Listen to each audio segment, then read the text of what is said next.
Good morning. Welcome to the Daily Connection. I'm Mark Burrows. Good to be with you today.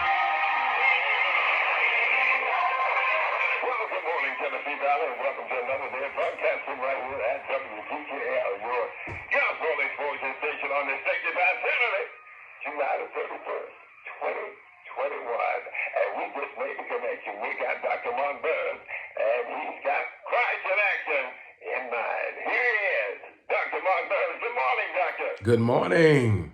How you doing this morning? Well, sir, it is a good-looking Saturday morning, a great day to be alive in the Lord. We call it a sanctified Saturday because we know who made the day and who made us, so we're made for the day.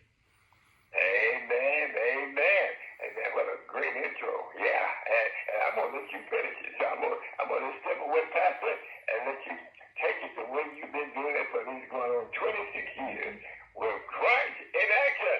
And Pastor, you got it. All right, indeed, delighted to be sharing good news this morning with this daily connection to God and His Word, living connected. That's what we're designed for. And it is the hope of eternal glory, the purpose of God, that Christ is in us. That is the hope and expectation of God's greatest design and fulfillment for your life and mine, as the Apostle Paul writes in Colossians chapter 1 and verse 27, to whom God would make known the mystery that was hidden from the ages but is now revealed, and it is Christ in us, the hope of glory. What does that mean for us? It means the full expression of sonship, of the standing with God like Jesus Christ being manifested in your life and mine completely in spirit, soul, and body. For if we are where He lives and where He expresses Himself, then our lives should be an expression of Him. As we realize and know, as we're encouraged in Psalms 100, it is He that has made us and not we ourselves. We are His people, the very sheep of His pasture.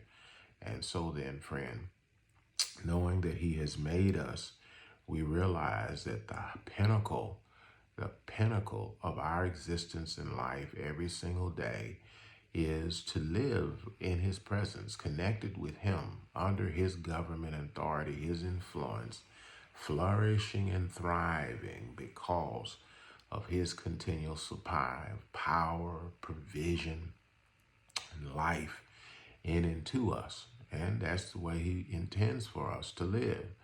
Now, we've been completing a series on complete health, and yesterday we talked about the Apostle Paul's statement in 1 Corinthians 6, I believe it's about the 12th or 13th verse, where he says that all things are lawful for me, but all things are not expedient or profitable. All things are lawful, but all things do not edify or build me up. He says that meats for the stomach and the stomach for meats, but there is an end to both. But he said, I will not be brought under the power of any. In other words, he's saying that I will not allow my body, my life, to be brought under the authority, the power, the government of anything except God. You know, I was thinking about this as I was going through these lessons, making notes and teaching. When God gave Moses the 10 Commandments on Mount Sinai, the very first thing He said is, I am the Lord your God, and thou shalt have no other God before me. You know, on surface level, you could say, well, God is egotistical, and he wants to be number one, and he's selfish and self-centered and all of those things. And it is no doubt, He even says that He is a jealous God. He's jealous for us because He has made us. But I want you to think about this, that He remains God, whether we put something before Him or not. It does not diminish who He is. It does not alter Him. He remains God, whether we have Him first or priority or not. But you know what it changes? It changes us. If we put something before God, then it becomes our master. Whatever we put before God becomes our master. And as such, we are relegated to a lower status because there is no higher place to live than to be governed by God. In fact, did you know God did not create man to be the to be ruled over, to be subjugated to anything except himself?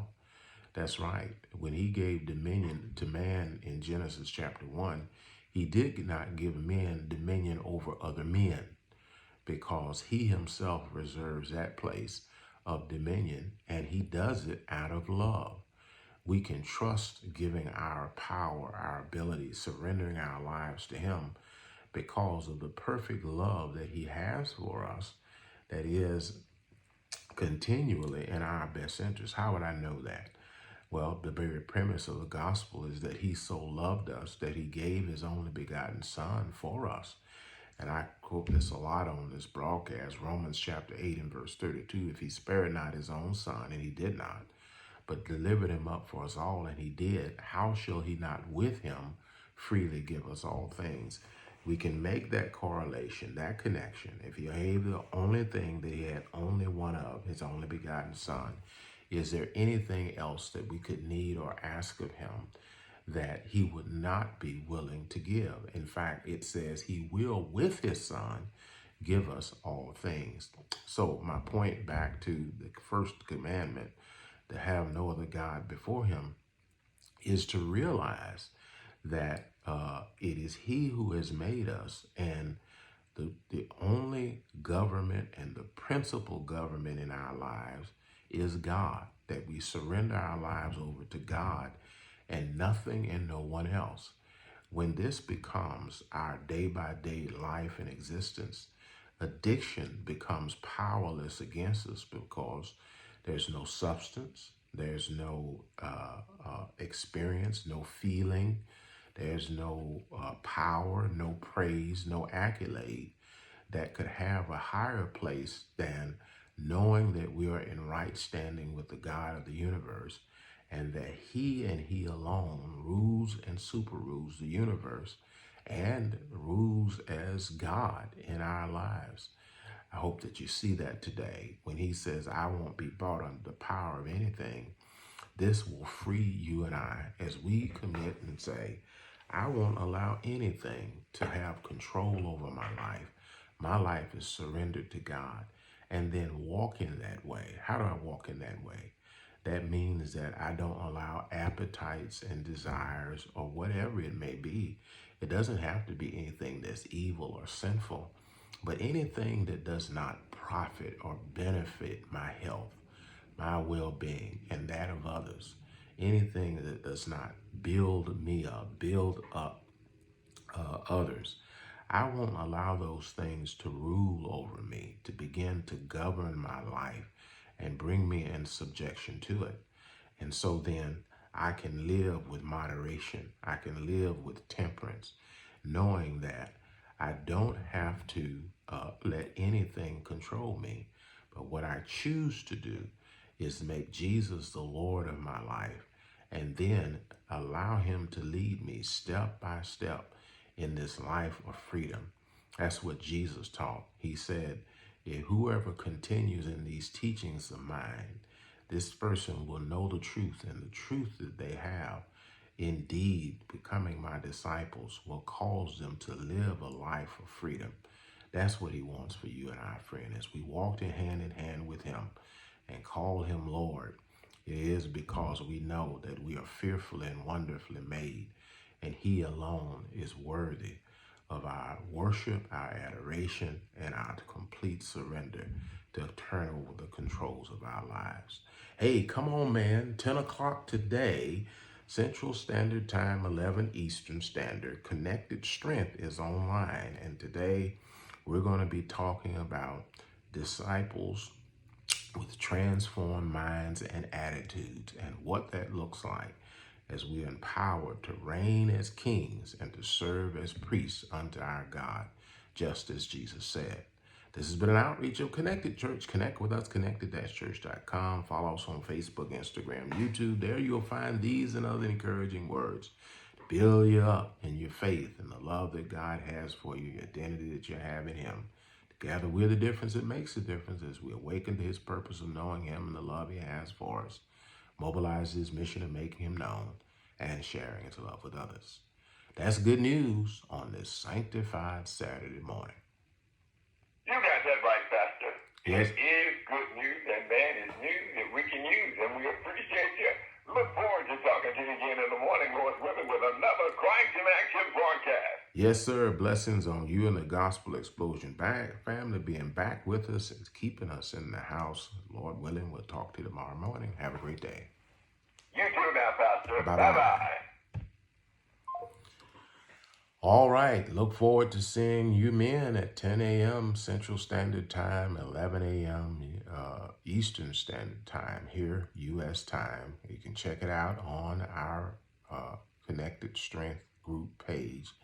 We've got 500 plus men going strong as a part of Connected Strength. And I would just love for you to log on and to share your story with us and to be encouraged and to encourage others. Together, we are the difference. And so I'd love to see you there. You can go right again in on our page, go to Connected Church and go to our group's page, Connected Strength.